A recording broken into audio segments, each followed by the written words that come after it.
지난해 UAE 대통령이 한국을 방문하며 큰 화제를 낳았다. 올해 UAE 공군 방공사령관 라시드 모하메드 알씨가 경남 사천을 방문했다. 그는 한국 공군 제3훈련 비행단과 만나 KF-21 포괄적 협력 의향서를 체결했다. UAE 공군은 KF-21 전투기에 적극적인 구매 의사를 밝혔다. 대한민국과 UAE는 공군 대 공군 정례화를 약속하는 양해각서를 체결했다. 이를 통해 양국은 더욱 긴밀한 군사 협력을 이루게 되었다. 이 움직임은 세계적인 주목을 받았다. 세계 방산 시장의 선두주자인 한국과 대량 구매로 유명한 UAE의 만남 때문이었다. 최근 한국과 미국은 극비 회담에서 KF-21과 F-50 수출 방안을 논의했다. 이 소식은 국제사회에 충격을 주었다. UAE는 미국의 F-35 도입을 희망했으나 한국의 KF-21로 관심을 돌렸다. 이는 미국 측에서도 당황스러운 상황으로 평가된다. 회담 내용은 기밀로 분류되었지만 F-50과 KF-21을 포함한 국산 무기 수출이 논의되었다. 중국은 이에 일각에서는 왜 한국이 미국과 KF-21 관련 회담을 했는지 의문을 제기한다. F-50은 미국 해군 훈련기 사업의 유력 후보로 거론된다. KF-21은 한국 독자 기술로 개발된 전투기다.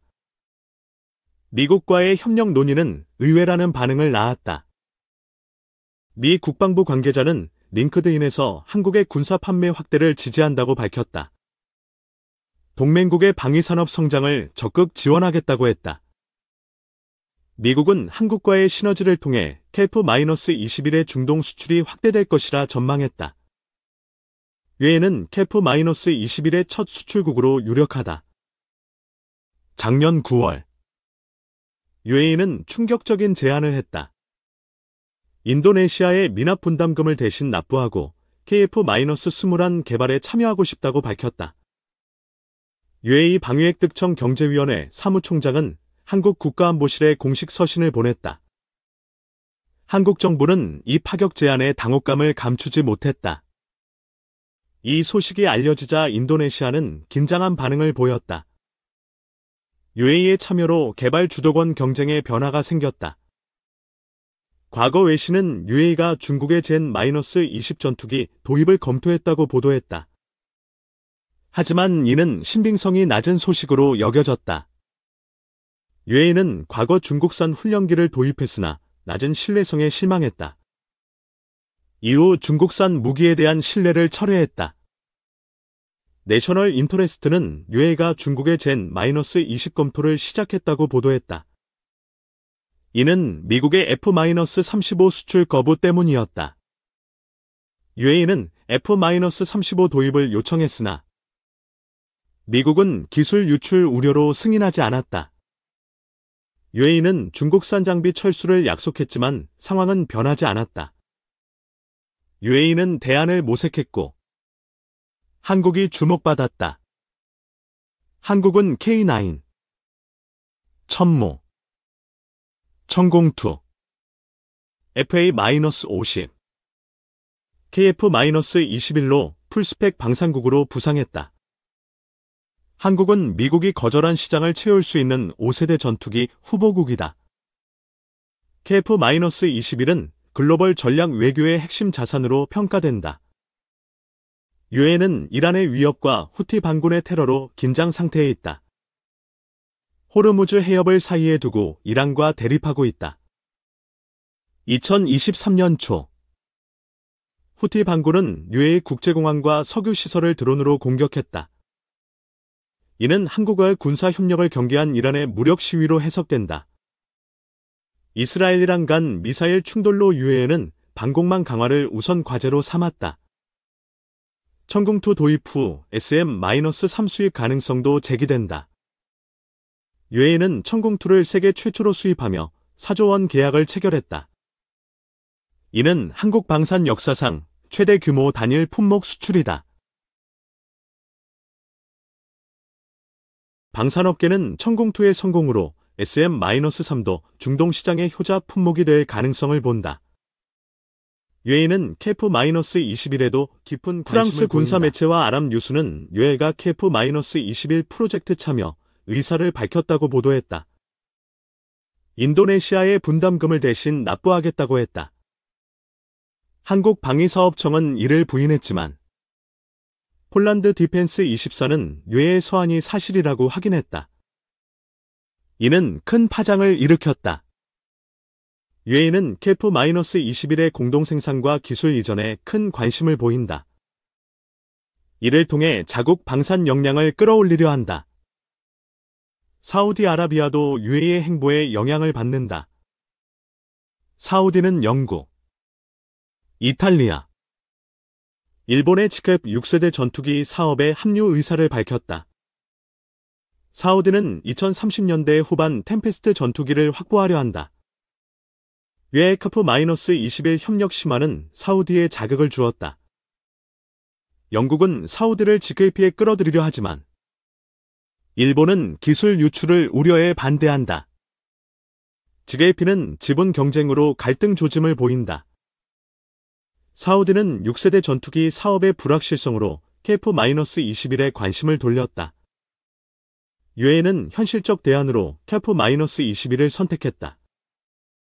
유에이가 중국산 전투기를 구매할 가능성은 낮다. 미국의 F-35 수출 거부로 한국과의 협력이 대안으로 떠올랐다.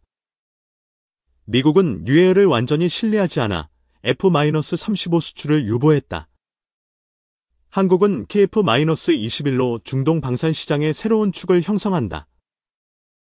인도네시아는 KF-21 개발에서 사실상 이탈하며 양산 수량 감소 우려가 제기된다. 유에이의 참여는 사업 안정성의 호재다. 유에이는 KF-21에 꾸준히 관심을 보여왔다. 인도네시아의 분담금을 대신 납부하겠다는 제안은 전략적으로 합리적이다. 중국은 유에이가 한국으로 방향을 튼 것에 충격을 받았다. 경제 침체 속에서 중동 시장을 잃은 것은 큰 타격이다. 유에이는 과거 중국산 전투기의 낮은 성능에 실망했다. KF-21은 유에이의 방산 리더십을 강화할 선택지로 부상했다. KF-21은 단순한 전투기가 아니라 수출국의 방산 독립을 돕는 플랫폼이다. 유에이와의 협력은 공동 생산과 기술 이전으로 확장될 수 있다. 폴란드처럼 유에이와의 협력은 방산 협력 모델로 발전할 가능성이 있다. KF-21 개발은 한국 항공우주 산업의 가장 도전적인 사업이다. 유에이는 GDP 대비 국방비 2.7%를 유지하며 세계 2위 탄약 수출국이다. 중동의 높은 무기 수요는 한국의 기회다.